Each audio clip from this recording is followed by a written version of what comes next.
Everyone. So last जो video में हमने साइटोप्लाज्म के बारे में पढ़ा था और साइटोप्लाज्म में कौन सी ऑर्गेनेल्स होती हैं, ठीक है। तो उसमें था हमारा कि उसमें न्यूक्लियस भी प्रेजेंट होता है। तो आज हम पढ़ेंगे what is nucleus and explain, ठीक है। न्यूक्लियस के स्ट्रक्चर हम पिछली वीडियोस में उसको बना चुके हैं, है ना, प्रॉपर्ली उसको हम ड्रॉ कर चुके हैं और उसको हम लेबल भी कर चुके हैं। तो आज हम पढ़ेंगे just what is the nucleus and explain. So explanation में इसका सबसे पहले हम इसकी जो डेफिनेशन देंगे, है ना, कि न्यूक्लियस होता क्या है। तो सबसे पहले हम जान ले कि न्यूक्लियस, जैसे इंसानों में दिमाग होता है ना, ब्रेन, है ना, तो ब्रेन ही पूरी बॉडी को कंट्रोल करता है, वैसे ही न्यूक्लियस जो है वो सेल्स का ब्रेन है। Nucleus is the brain of the cell.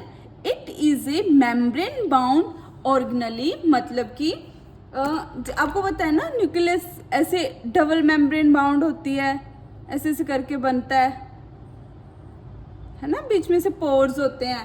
So it is a membrane bound organelle found in most plant and animal cells, ठीक है। मेम्ब्रेन बाउंड ऑर्गेनेली है जो कि ज्यादातर प्लांट, जो कि मोस्टली प्लांट्स और एनिमल सेल्स में पाया जाता है। It stores the cell's genetic material. Nucleus में जो सेल का जेनेटिक मटेरियल होता है वो पाया जाता है। जो जेनेटिक मटेरियल क्या है? डीएनए, ठीक है। It store the cell's genetic material and controls the cell's activity, ठीक है। इसमें न्यूक्लियस में सबसे पहले न्यूक्लियस क्या है? Brain of the cell. It is a membrane bound organelle found in the most plant and animal cells. It stores the cell's genetic material and control the cell activity, ठीक है। इसमें genetic material पाया जाता है और जो sales की activities है उसको कंट्रोल करता है। उसके बाद हम देखेंगे position. The nucleus is usually located in the centre of the animal cell, ठीक है। जस्ट याद रखना है कि जो एनिमल सेल होगा उसमें न्यूक्लियस बीच में होगा, जो प्लांट सेल होगा उसमें जो न्यूक्लियस होता है ना वो थोड़ा साइड में होता है, ठीक है। क्यों? क्योंकि जो प्लांट सेल होता है उसमें कितना बड़ा वैक्यूल होता है ना, तो वो जो वैक्यूल है वो पुश कर देता है न्यूक्लियस को दूसरी साइड, ठीक है। The nucleus is usually located in the centre of the animal cells, ठीक है। In plant cell it is found near the edge of the cell because the large vacuole push it to one side, ठीक है। Animal cell में mid में होगा और plant cell में side में होगा।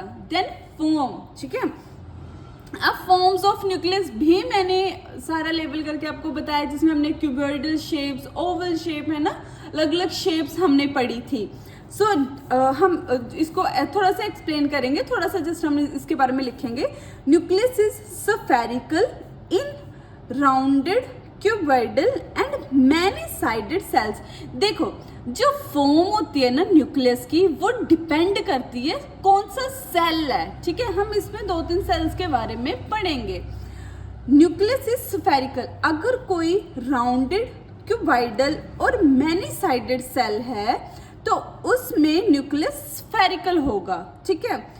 ओवल शेप का होता है अगर कोई cylindrical and disc like in flat cells, मतलब ओवल होता है सिलिंड्रिकल सेल्स में, ठीक है, और डिस्क लाइक होता है फ्लैट सेल्स में। स्फेरिकल होएगा राउंडेड, क्यूबॉइडल और मैनी साइडेड सेल्स।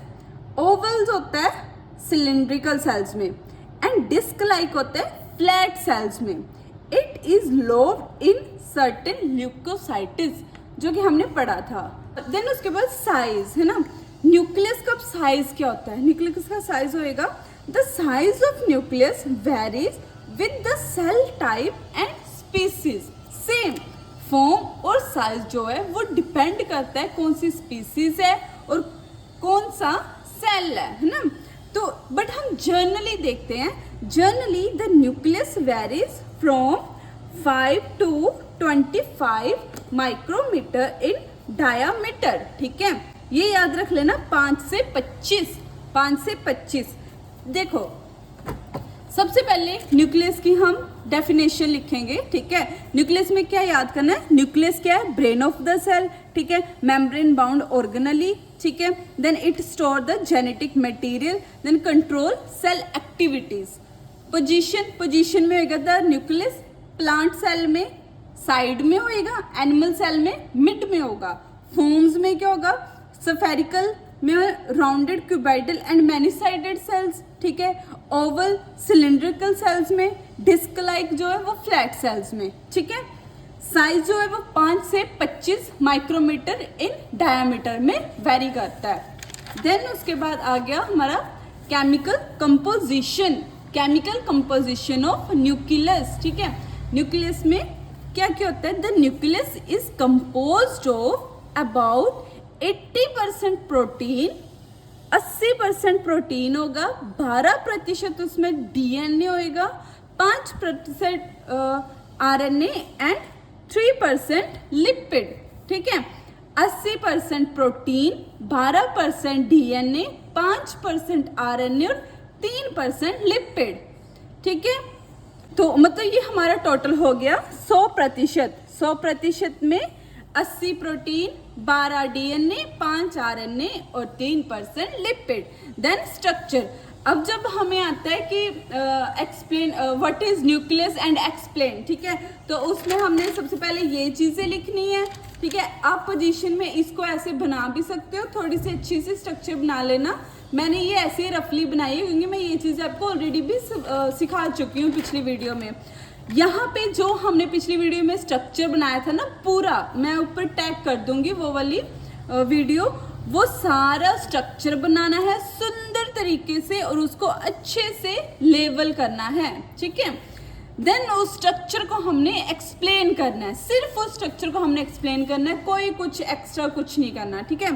सो सबसे पहले हम उसको डिवाइड कर लेते हैं। The nucleus is divided into different parts that work together, ठीक है। न्यूक्लियस है जो कि डिवाइड है, ठीक है, अलग अलग पार्ट्स में, बट वर्क जो करते हैं वो इकट्ठे वर्क करते हैं, ठीक है। जैसे हमारा हाथ, ठीक है, हमारे पैर, हमारा सर, हमारा मुंह, सारे डिफरेंट है, बट ये काम इकट्ठे ही करते हैं। सो सबसे पहले हम पढ़ते हैं न्यूक्लियर मेम्ब्रेन के बारे में। अब न्यूक्लियर मेम्ब्रेन है क्या, मैं एक रफली स्ट्रक्चर बना देती हूँ आपको। यहाँ पे आपको पता है ना, हमने ऐसे करके बनाई थी स्ट्रक्चर, ऐसे बना लेते हैं ताकि थोड़ा सा मतलब याद सा आ जाए। अब यहाँ पे मैं ऐसे ही बना रही हूँ, सिंपल सी, देख लेना, ठीक है। मैं वो वीडियो टैग कर दूंगी। फिर यहाँ पे पोर्स थे, फिर यहाँ पे ऐसे करके वो क्रोमोसोम्स, ठीक है, यहाँ पे वो यहाँ पे वो हिट्रोक्रोमेटिन्स और यहाँ पे सेंट्रोजम वगैरह, एक मिनट यार, और ये न्यूक्लियोप्लाज्म। ओके, सो सबसे पहले nuclear membrane, it also called nuclear envelope, ठीक है। जैसे आपको पता है जब हमने सेल का पढ़ा था तो उसमें था ना कि सेल के बाहर ऐसे सेल वॉल होती है, देन सेल मेम्ब्रेन होती है, वैसे न्यूक्लियर मेम्ब्रेन, न्यूक्लियस के ऊपर का बाहर वाला पार्ट, उसको हम बोलते हैं nuclear membrane. It also called nuclear envelope, it is double layered that surrounds the nucleus, ठीक है। डबल लेयर है जो कि न्यूक्लियस को सराउंड मतलब कि घेरे रही है। It protect and separates the nucleus from the rest of the cell. अब हम पढ़ क्या रहे हैं ना, हम न्यूक्लियस पढ़ रहे हैं। न्यूक्लियस मतलब ऐसे एक सेल है, सेल के बीच ये न्यूक्लियस है, इसके बीच जो भी माइटोकॉन्ड्रिया वगैरह रहता है ना वो, तो हम इस चीज को पढ़ रहे हैं, मतलब हम इस चीज को पढ़ रहे हैं, इस सेल में से इस चीज को। तो जो हमने ये पढ़ा न्यूक्लियर मेम्ब्रेन जो है वो इससे और इससे दोनों से मतलब कि इसको डिफरेंट करता है, सेपरेट करता है। It protect and separate the nucleus from the rest of the cell. It all okay, so nuclear membrane, it also called nuclear envelope, it is double layer that surrounds the nucleus. It protect and separate the nucleus from the rest of the cell. Then उसके बाद हमारा आता है nuclear pores, है ना। ये देखो, ये जो है ना, इनको बोलते हैं न्यूक्लियर पोर। जैसे हमने चिपकाया नहीं है ना, ये सारा पूरा चिपका नहीं है, ये इसको बोलते हैं nuclear pore. These are small holes in the nuclear membrane, they allow material to move in and out of the nucleus. मतलब कि ये एक ऐसे छोटे छोटे स्मॉल होल्स हैं जो कि मटेरियल, कोई भी मटेरियल है ना, उसको अंदर बाहर जाने में हेल्प करता है। कोई तो स्पेस होनी चाहिए ना कि जिसमें जो भी मतलब कि चाहे प्रोटीन्स है या फिर कुछ भी है वो इन आउट हो सके, उसको बोलते हैं nuclear pores. And then nucleoplasm, cells में हम पढ़ते हैं साइटोप्लाज्म, न्यूक्लियर में हम पढ़ते हैं nucleoplasm. It is A jelly like liquid inside the nucleus. ठीक है, इसमें जो इनसाइड द न्यूक्लियस है ना, जो जेली लाइक लिक्विड होता है, उसको हम बोलते हैं nucleoplasm.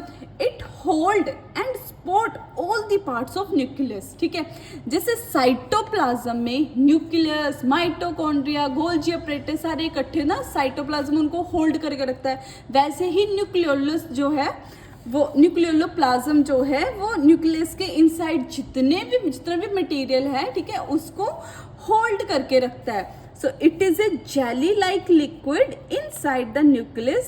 It holds and supports all the part of the nucleus. It holds and supports all the parts of the nucleus. ठीक है, न्यूक्लियर मेम्ब्रेन क्लियर हो गया, न्यूक्लियर पोर क्लियर हो गया, न्यूक्लियोप्लाज्म क्लियर हो गया। ठीक है, ये रही nuclear membrane, double membrane, nuclear pores and this is nucleoplasm. Then chromatin. ठीक है, क्रोमेटिन हमने पढ़ा था, मतलब यहाँ पे ऐसे करके हेट्रोक्रोमेटिन्स होते हैं। ठीक है, इट मेड ऑफ डीएनए। अब क्रोमेटिन जो है वो डीएनए से बना है। ठीक है, it contains the all information needed for the cell. ठीक है, अब हमें पता है न्यूक्लियस क्या है, न्यूक्लियस है ब्रेन ऑफ द सेल, और ब्रेन ऑफ द सेल है तो मतलब कि ब्रेन को कंट्रोल कौन कर रहा है, डीएनए, है ना। तो it made of DNA, it contain the all information. हमें भी पता है कि हमारी बॉडी में जो डीएनए, ठीक है, उसमें ऑल इंफॉर्मेशन जो है वो प्रेजेंट होती है ना, ह्यूमन बॉडी में भी। So it made of DNA, it contain the all information needed for the cell to work. ठीक है, सेल के काम करने के लिए जितनी भी इंफॉर्मेशन चाहिए होती है वो क्रोमेटिन में प्रेजेंट होती है। At the time of cell division, chromatin change into chromosomes. ठीक है, हम नेक्स्ट स्टेप में पढ़ेंगे, हम जो नेक्स्ट समडे हम बनाएंगे सेल डिवीजन के ऊपर भी वीडियो। ठीक है, at the time of cell division, जब सेल डिवाइड होते हैं, मतलब ये एक सेल है, जब सेल डिवीजन होती है तो ऐसे से दो सेल्स बन जाते हैं। ठीक है, तो उस टाइम ये क्रोमेटिन जो है ये क्रोमोसोम्स बन जाते हैं। ठीक है, at the time of cell division chromatin change into chromosomes. कितना सिंपल है ये, है ना। मतलब न्यूक्लियस को हमने सिर्फ 5 चीजों में, उसके स्ट्रक्चर को 5 चीजों में हमने एक्सप्लेन किया हुआ है। Fifth, nucleolus. Nucleolus, it is a small round body inside the nucleus. ठीक है, ये क्या है आपको पता है, हमने ऐसे से देखे थे वो, जो उसके स्ट्रक्चर में से छोटे से, उसके बीच में ये छोटे छोटे से न्यूक्लियोलस थे। It is a small round body inside the nucleus. It makes ribosomes which help in making protein.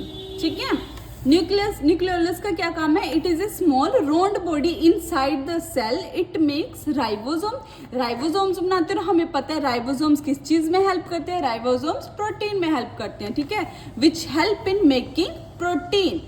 ठीक है, ये होगी हमारी एक्सप्लेनेशन, स्ट्रक्चर की एक्सप्लेनेशन।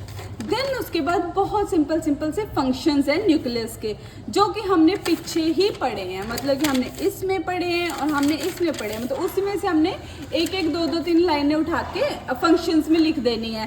तो सबसे पहले है it control all the activities of the cell. ठीक है, it control all the activity of the cell, ये हमने फर्स्ट पेज में पढ़ा है। Second, it store the cell genetic material. ठीक है, डीएनए होता है तो मतलब जेनेटिक मटेरियल को स्टोर करता है। ठीक है, अगर डीएनए तो ऑब्वियसली सारी एक्टिविटी को यही कंट्रोल करेगा। It help to make protein by giving instruction to the cell. ठीक है, ये देखो आ गया ना, make protein, making protein. It help to make protein by giving instruction to the cell. Then control cell growth. जो nucleus होता है ये सेल ग्रोथ और सेल डिवीजन में हेल्प करता है. ये देखो, at the time of cell division chromatin change into chromosomes.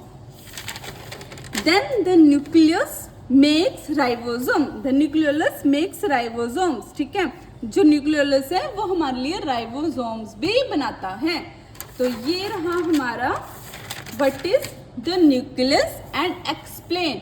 ये सारी एक्सप्लेनेशन बहुत ही सिंपल है, ये बहुत ही सिंपल करके मैंने बताया है ये. और अगर ये आपको 10 नंबर का भी आ जाए ना तो कम से कम 8 से 9 मार्क्स मिलेंगे इसमें. और इतना सिंपल ही है ये. बस आपको यहाँ पे ये जो मैंने छोटी सी स्ट्रक्चर बनाई ना, ये आपको मतलब मुझे इतनी बड़ी स्ट्रक्चर चाहिए ये. और इसकी जो ये है मतलब एक्सप्लेनेशन मतलब साइड में जो लेबलिंग होती है वो परफेक्ट होनी चाहिए ना. मैं टैग कर दूंगी वो वाली वीडियो का लिंक, तो आप चेक कर लेना एक बार हमने वो कैसे बनाई थी और उसकी जो भी लेबलिंग वगैरह हमने करी थी.